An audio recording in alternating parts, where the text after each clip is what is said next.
begin our journey not too far from home in Chicago, Illinois, where we catch a plane to fly into Anchorage, a 2,800-mile flight that will take approximately 6 hours.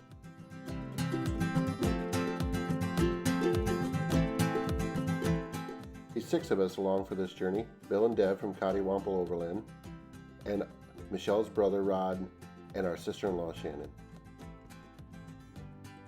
So come along with us as we discover Alaska.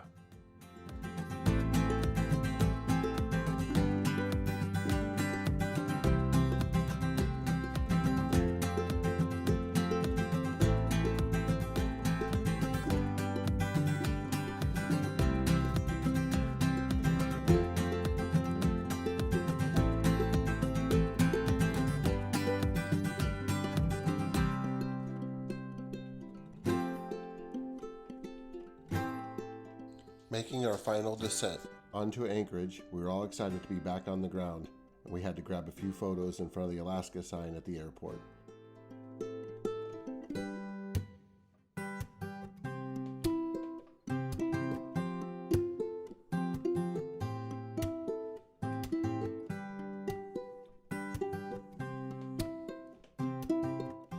We all left the airport, checked into our Airbnb, and decided it was time for breakfast.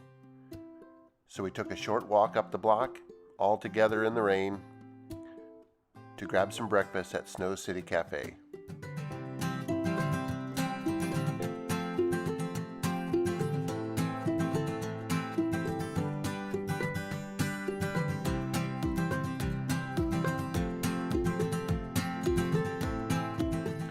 After sitting down and placing our order, this was exactly what we needed after a long journey, a really great breakfast. I, of course, had to have the eggs Benny. After breakfast, we took a little stroll around Anchorage to check out a few of the local sites before heading back to the Airbnb to kick back for some relaxation.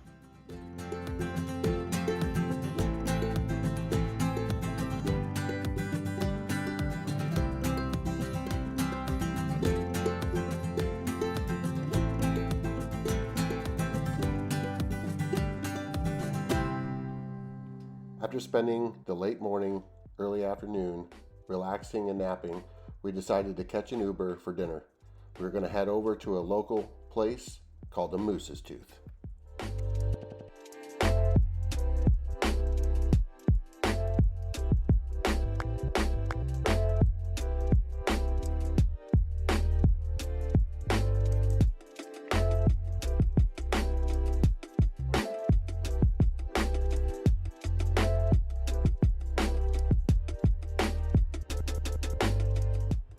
After sitting and waiting for our table to be ready, we looked through the menu, and as we sat down, we knew exactly what we wanted.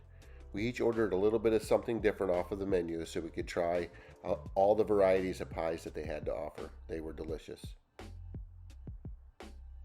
After dinner, it was back to the Airbnb to relax around a warm fire, and then off to bed.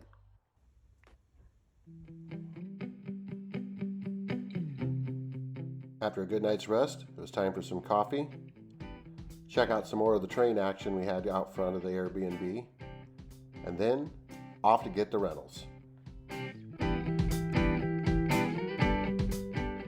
So we grabbed another Uber and headed on down to Total Truck to pick up our rentals from Alaskan Overlander.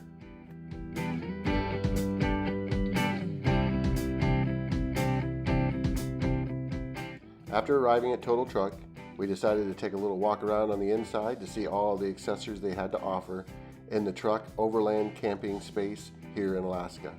They had a great showroom displaying many products that we were familiar with and some we had not seen before. If you're ever in the area, make sure you stop and check them out. After our little tour, it was time to check in on the rigs, do a quick walk around on all of the items that we would be using on this trip.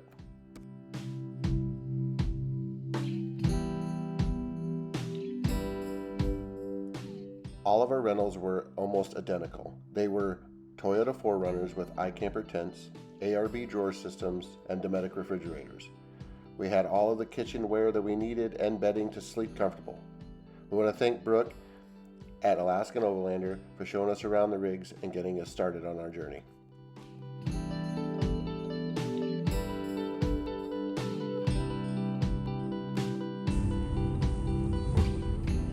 After we finished up all the paperwork, it was time to head over to the grocery store to grab a few groceries.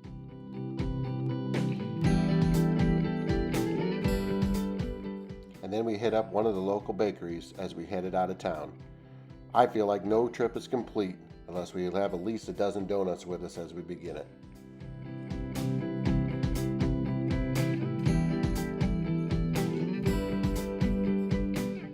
After grabbing a few donuts and some coffee, it was time to head south into the Kenai.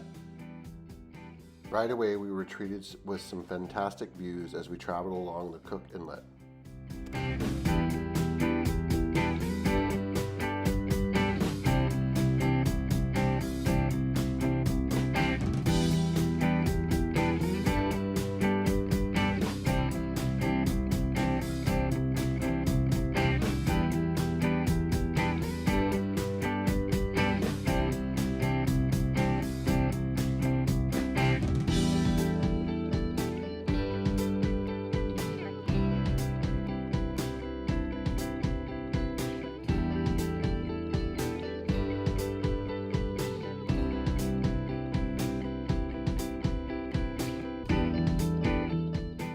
After a bit of travel, it was time for lunch.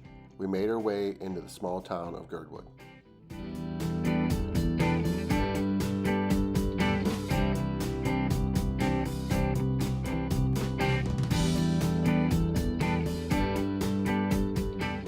They had the Alaskan halibut on the menu, so Bill and I had the fish and chips, and Shannon decided to order the clam chowder.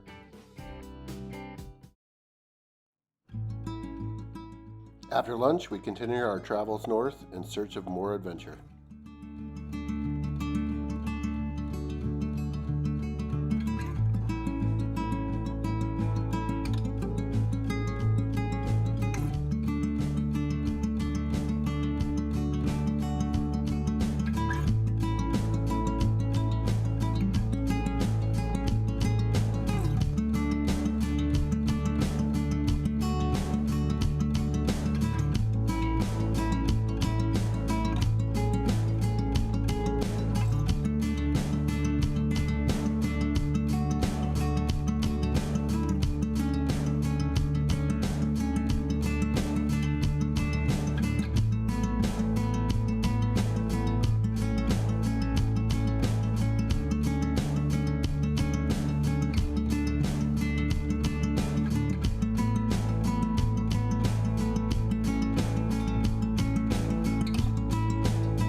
As we drove along the road north of Girdwood, we stumbled across the Crow Creek Mine. Crow Creek Mine was established in 1896. At an estimated 700 ounces per month at its peak, Crow Creek Mine is one of the largest producing placer gold deposits in the state of Alaska.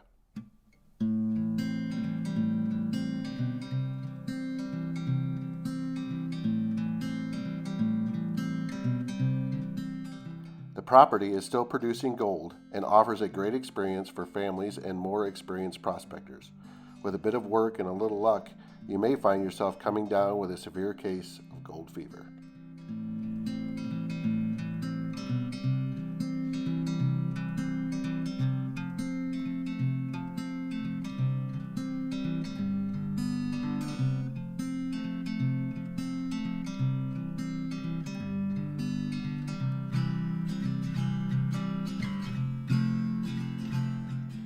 After wandering around the town a bit, we decided to go down to the creek to see where all the gold was being found.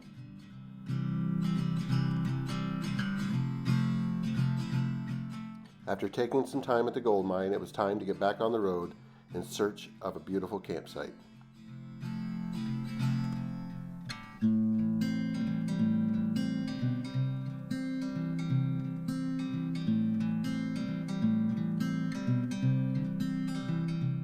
After a bit of traveling, we landed on Copper Lake. With a holiday weekend coming in, we feared that we would not be the only ones here, and we were right. However, we did enjoy this beautiful spot.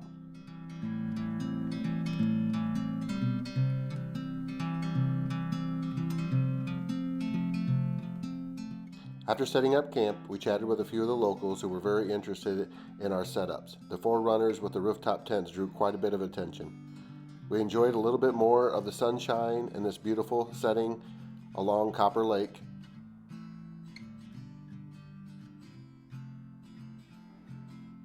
Found some pizza that we had left over from the Moose's Tooth, warmed it up on the stove, and enjoyed a little dinner.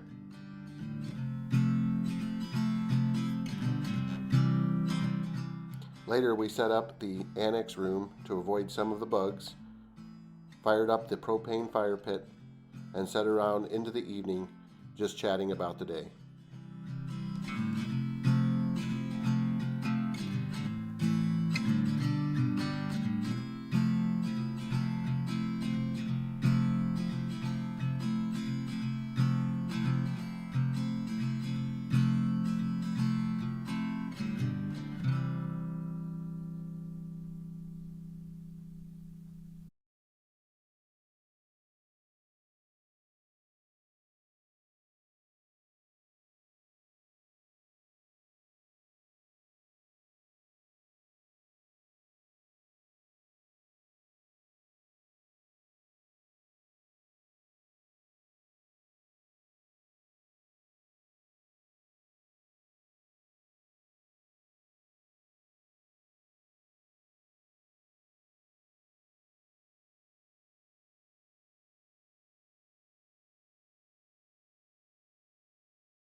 Driving from Anchorage to Whittier, you'll need to go through the Ann Anderson Memorial Tunnel, the longest highway tunnel in North America.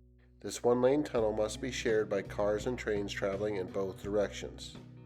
This unique design that enables a single lane of traffic to travel directly over the railroad tracks saved tens of millions of dollars over the cost of constructing a new tunnel.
After driving through the tunnel, we arrived in the town of Whittier. We decided to check in at the ferry and then grab a little lunch.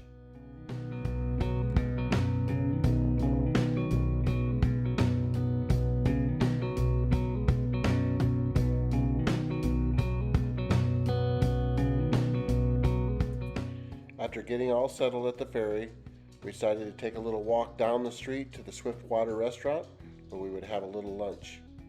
I decided on a bit more halibut. It was absolutely fantastic. It wasn't long after lunch, and it was time to get loaded onto the ferry.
The route between Whittier and Valdez is part of the Alaskan Marine Highway. This route is approximately 81 miles and takes 6 hours. Even though this is a ferry and it's considered transportation, not a tour, it offers some of the most beautiful scenery Alaska has to offer. The route between Whittier and Valdez is in the Prince William Sound. From the deck of the boat, Prince William Sound offered plenty of glacial views along with marine wildlife. The day we spent on the ferry was near perfect weather, and we spent many hours outside of the cabin of the boat, out on the deck, taking in the views.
Just about an hour before our destination, it was announced that dinner would be ready, so we headed down to the cafeteria, grabbed a bite to eat before we made it to port.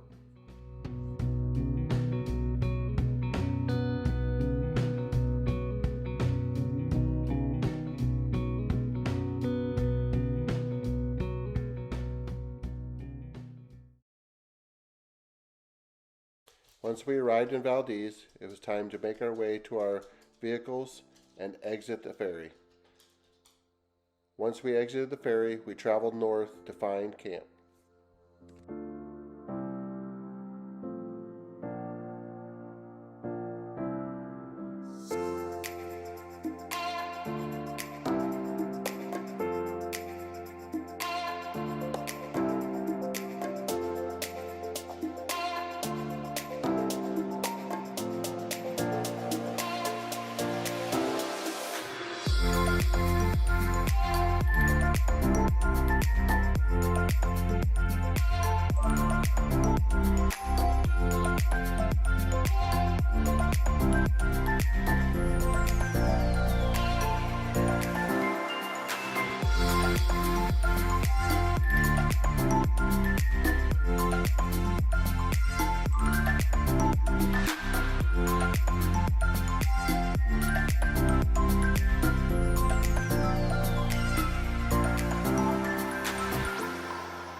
After a bit of driving, we finally found a spot at the top of Thompson Pass.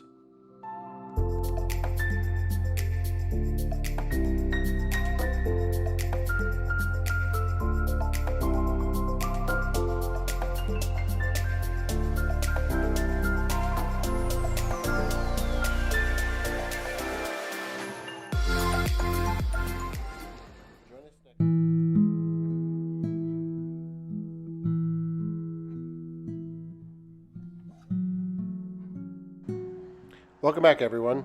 When we last left you, we had made camp on the top of Thompson Pass. We woke up the next morning to find it extremely foggy and overcasted, which was kind of a bummer because we really wanted to see what this great view would look like. But we packed up the camp as it drizzled a little bit of rain to begin our day.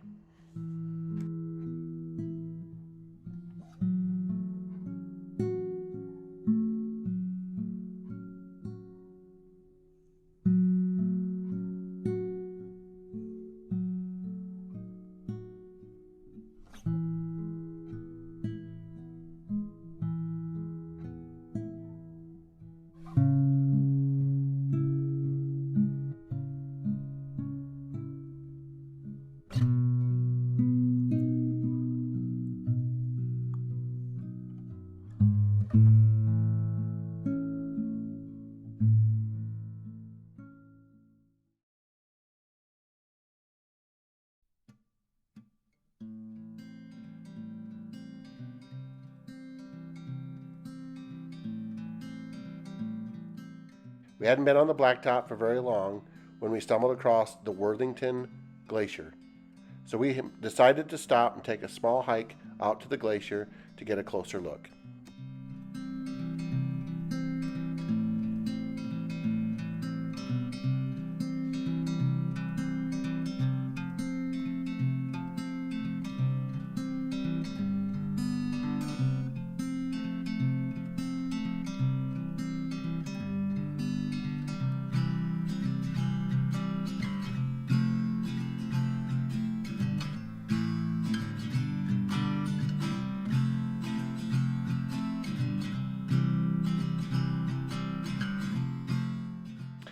After we explored the glacier a bit, it was time to jump back out on the road and head towards McCarthy.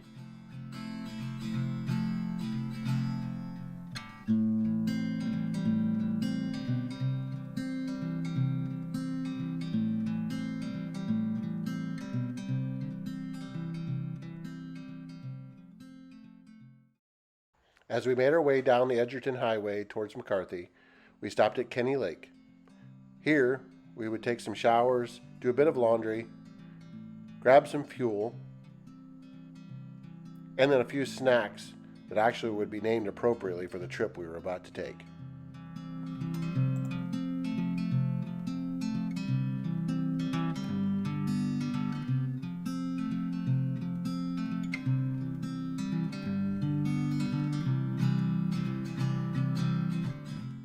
While searching for campsites, we stumbled across this really beautiful waterfall.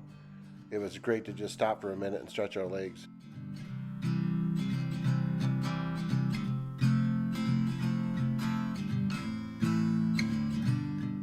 Wasn't too much further up the road, we came across the town of Talkeetna. We parked for a minute and did a little exploring, but there's only just a couple things open. We decided to eat at one of the only places that you could get a lunch, and that was the Talkeetna grub steak. This place was fantastic. Food was good, the atmosphere was great, and the guy running the place was really interesting to talk to.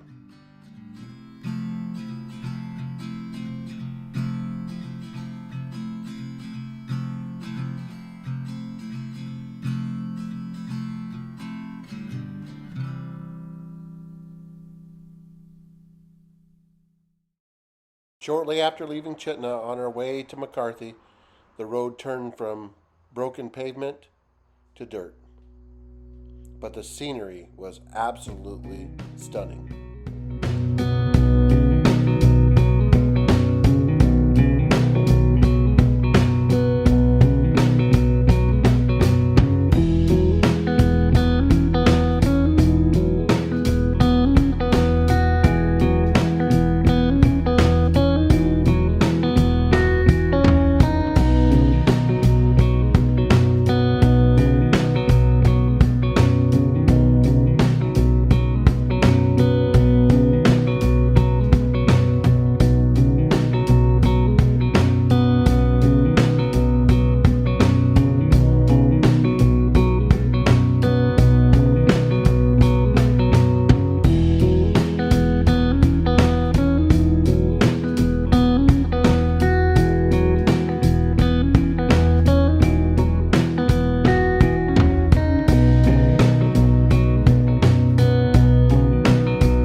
After several hours of driving, we arrived just outside of McCarthy, where we would set up camp at one of the little campgrounds right along the river.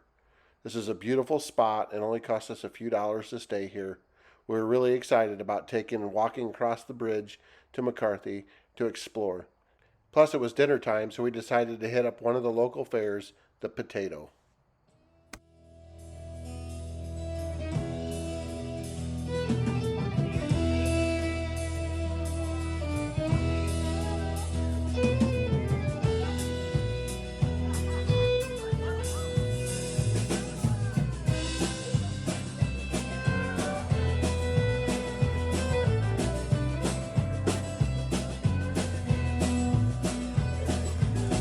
I will see the letter that you sent.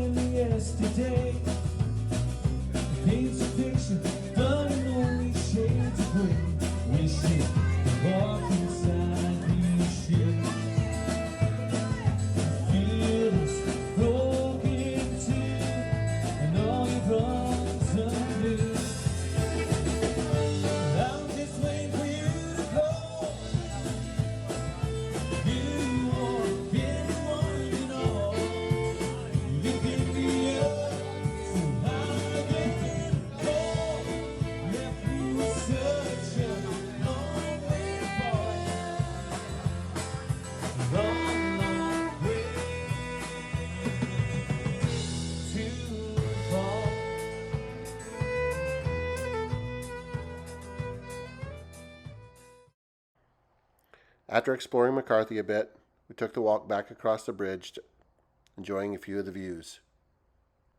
Started a campfire and enjoyed the warmth, and then it was off to bed.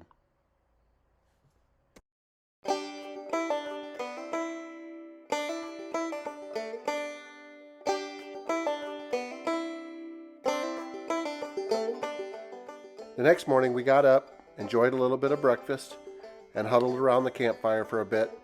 Got around for the day. We had booked a tour the day before to go into Kennicott to explore the mine.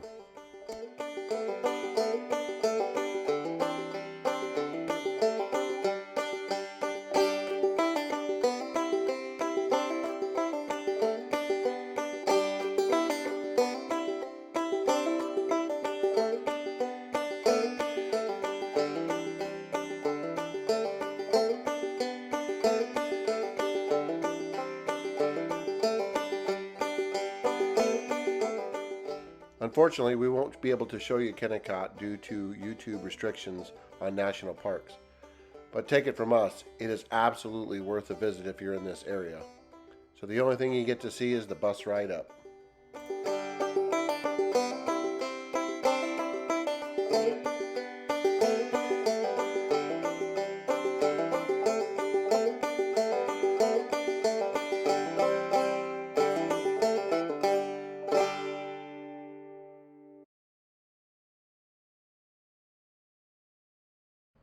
After our tour in Kennicott, we returned to camp to find a note for some local travelers. We enjoyed a little lunch, and then it was time to get back on the road in search of another camp.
After several hours of driving, we were able to snag a campsite that we had seen on the way in. We set up camp and then enjoyed a nice warm fire on into the evening.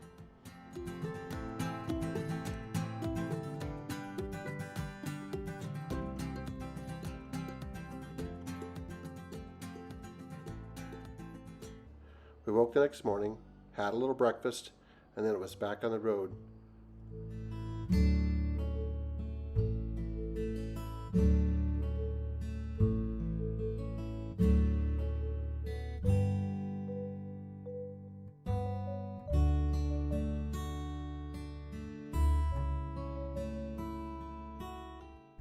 We would continue our trip on the Richardson Highway.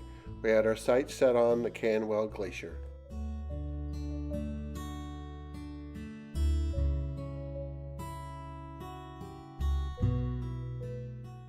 On our way north, we stopped in Paxton and checked out the Visitors Center, fueled up, and then continued on our journey. The Visitors Center was amazing. It had a lot of great information, and we talked to a few folks that gave some really good insight on some of the things to see in and around the area.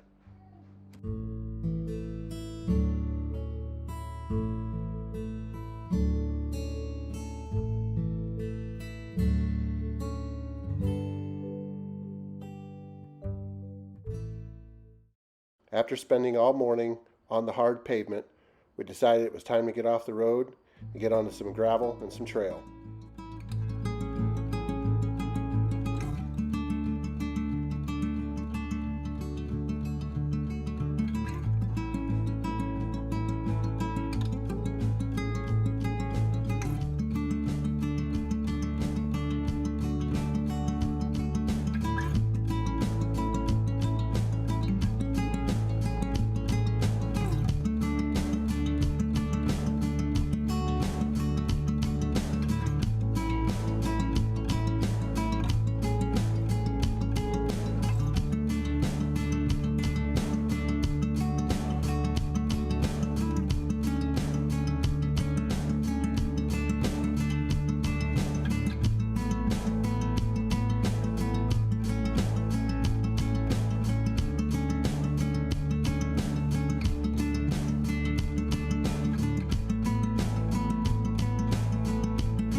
After spending some time at the glacier, we got back on the road and headed south in search of a nice place to have lunch.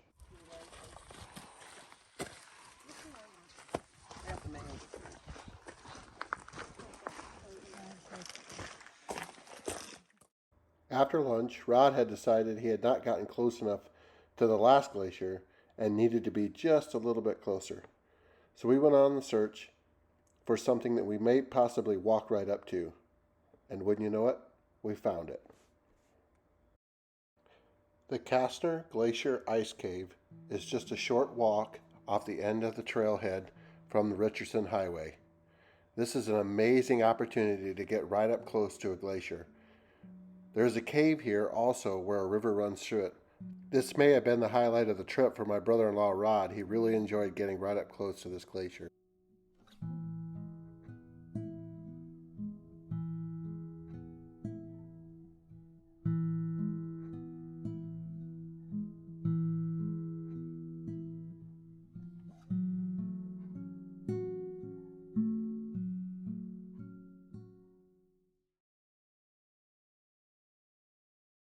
After our hike to the glacier, it was time to get back on the road as we set our sights on the Denali Highway. After traveling just a short distance on the Denali, we found a really great camp near a lake. We set up camp, but it was extraordinarily windy, so we made the best of it, had a little dinner, did the dishes, and then made our way off to bed.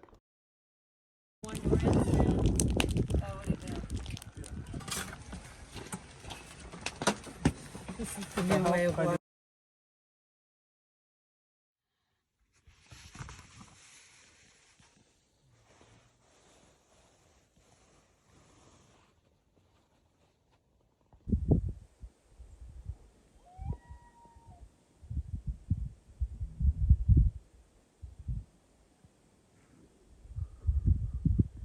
When everybody woke up the next morning, we had decided nobody wanted to cook in the cold weather, so we hopped back on the Denali in search of breakfast.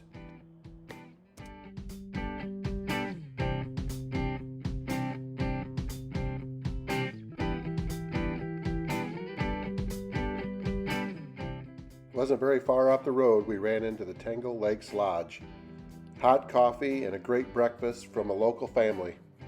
What a great way to start the morning. Checking out the gift shop and eating a great breakfast to get us started for the day.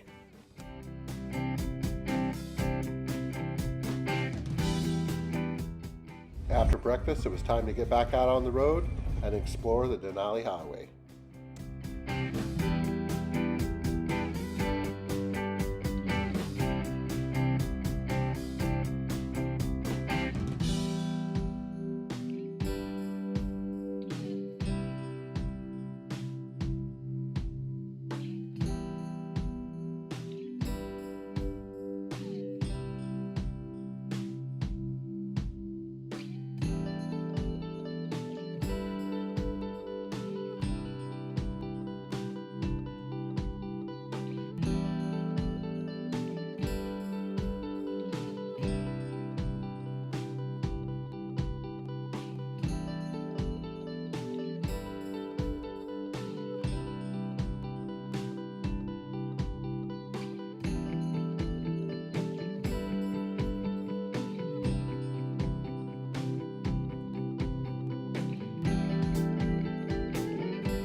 After finishing the Denali Highway, we decided it was time for lunch.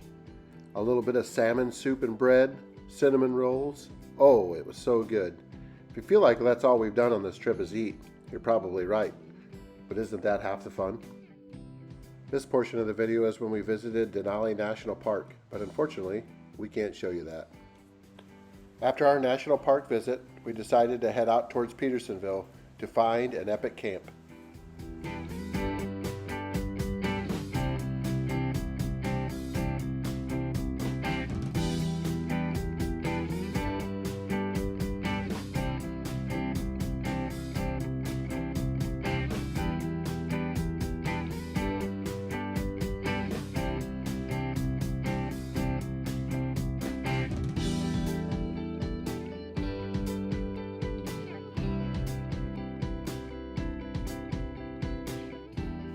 After driving some distance back towards Petersonville, we decided to make camp as it was getting dark.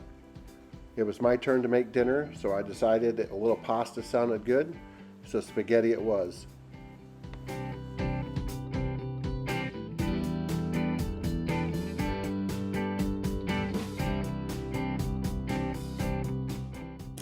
The rest of the evening was spent around the campfire warming ourselves and just gazing at the stars as it got dark.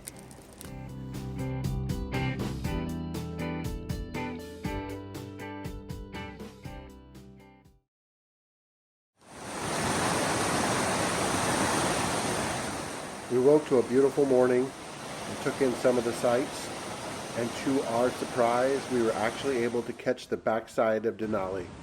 If you look really closely here, you can see its peak. We were absolutely thrilled.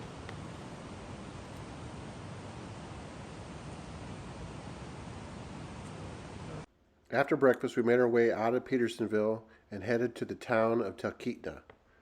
We wanted to do a little bit of shopping there and check out some of the local sites. Though small, Talkeetna offers a wide range of tours in addition to the most popular, flight seeing, boat trips, and dog sled tours. Local operators offer guided ATV tours, ziplining, and gold panning, along with guided hikes and bike tours.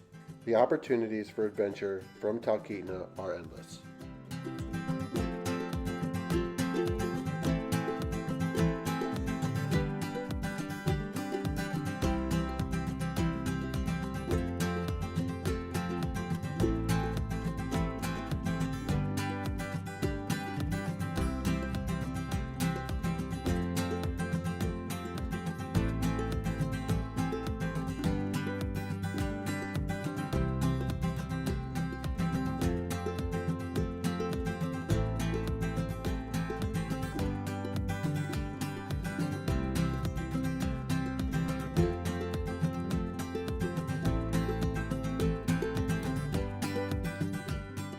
While the girls were content shopping, Bill and I decided we were going to check out the museum in town.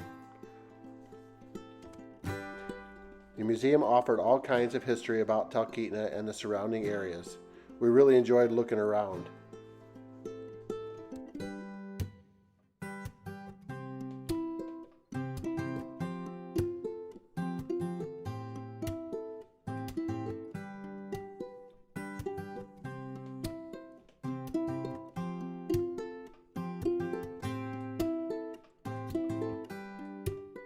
We even found some old maps that outlined where we had stayed in Petersonville on some old mining camps. Pretty cool. As we left Talkeetna, we traveled southeast. Our sights were set on the Independence Mine Historical Park. To reach the mine, we took Hatcher Pass. Hatcher Pass is a mountain pass through the southwest part of the Talkeetna Mountains. It is named for Robert Hatcher, a prospector and miner from the area. Hatcher Pass is 3,886 feet at its summit.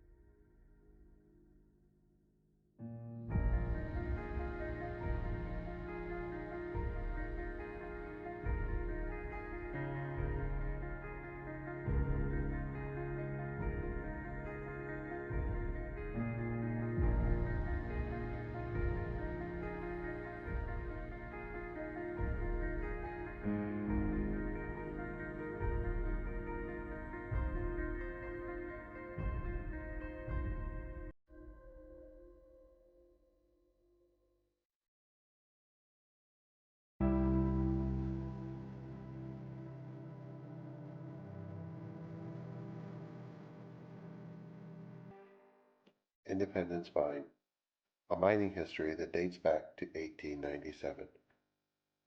This hard rock gold mine was the second largest in the state and is now registered under the National Registry of Historic Places.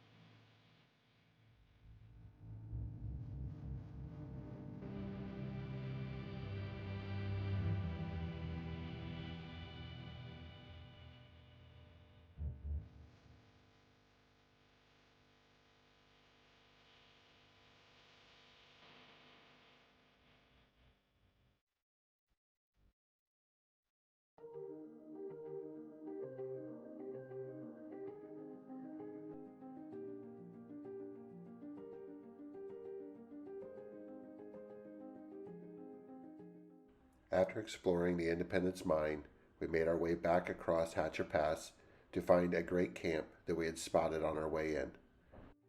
We made a simple meal of some soup and grilled cheese, did a little dishes, and then enjoyed the campfire right into the evening.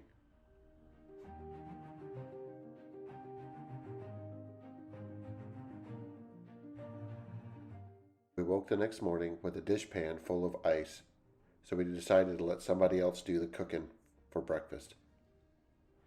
We made our way up the road and found a nice little restaurant, had some breakfast, and then made our way to our next destination. This one we were all very excited about.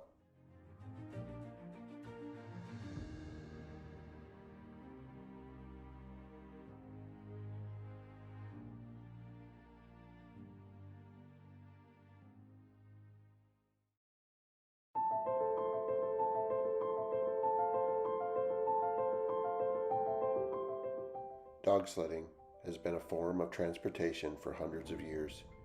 The use of dogs to pull a sleigh through the snow and ice is a tradition here in Alaska. So welcome to the 17th Dog Kennels.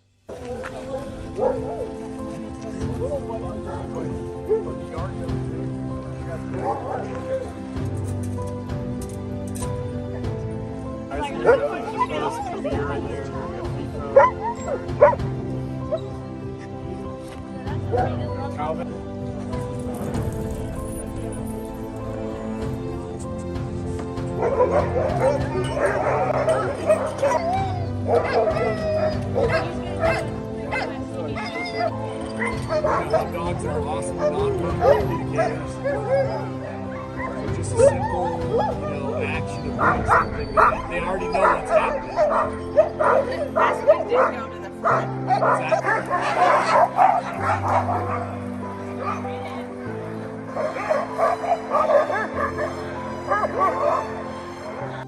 Matthew Failer is the founder of 17th Dog Kennel and a native to Mansfield, Ohio. His love for animals, sports, and the great outdoors began as a young age and helped shape his path into the wonderful world of dog mushing. He began working as a handler for four-time Iditarod champion Martin Boozer. With Martin's mentorship, Matt completed his first Iditarod in 2012, and he's competed in the race every year since. Yeah. This is how you really ride Nice. And you got your fire back here so you keep your hand. Yeah, exactly. And then your butt's warm too, right? Yep. Uh-huh. So this is your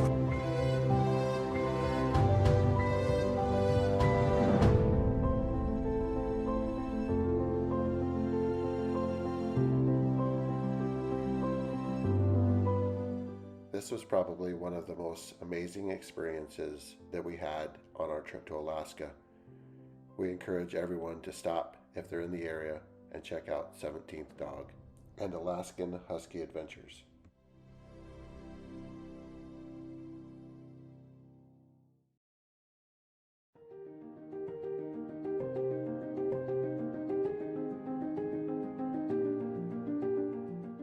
After our amazing experience at the dog kennels, we began our drive south with our sights set on the Kenai Peninsula and more specific, Homer, Alaska.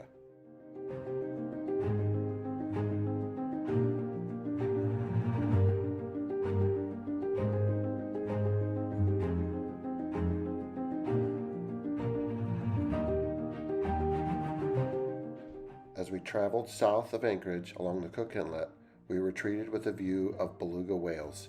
This is a very rare treat along the Cook Inlet, and we enjoyed every moment and every small speck that we could see of them.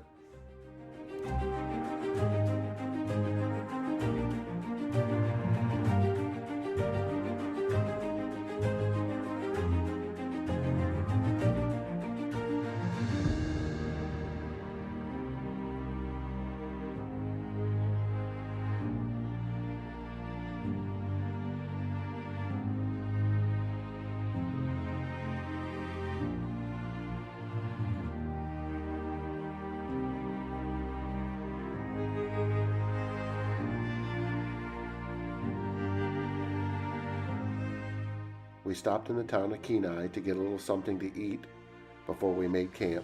The food was amazing at this great little pub.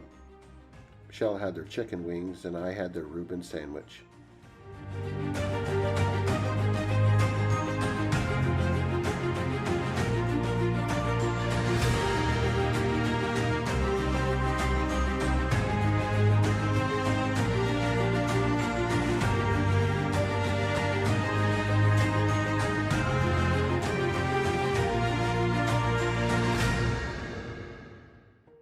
After a bit more travel south, we finally landed at Anchor Point, the most westerly point that you can travel in North America via highway.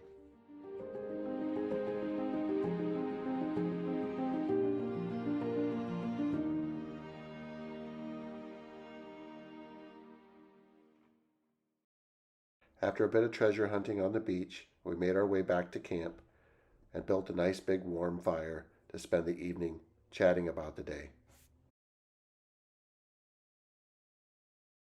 The next morning, we broke camp had a little fire to warm ourselves as we packed up the vehicles, and had a little breakfast. Something simple, just cornflakes. Today we would visit Homer, Alaska.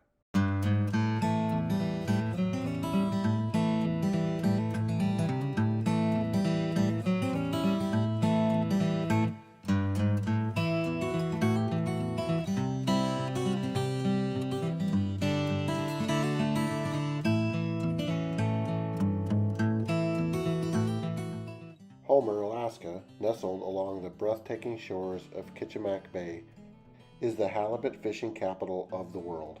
A focal point is the Homer Spit, a long strip of land with shops, art galleries, seafood restaurants, and beaches. We certainly enjoyed checking out this harbor town with all of its amazing shops and museums, and the harbor where all the boats would come in. Definitely a must visit.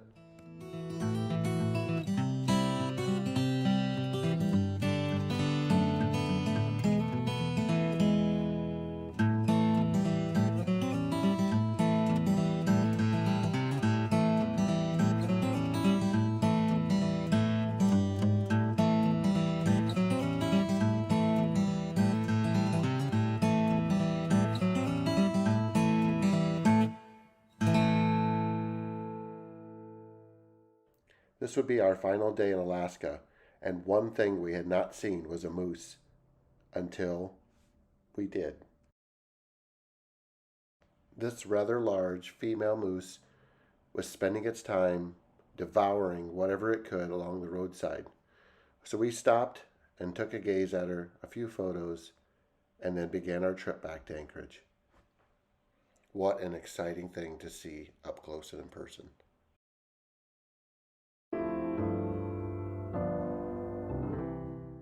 Thanks for watching our Alaskan series. If I could say anything, Alaska exceeded our expectations.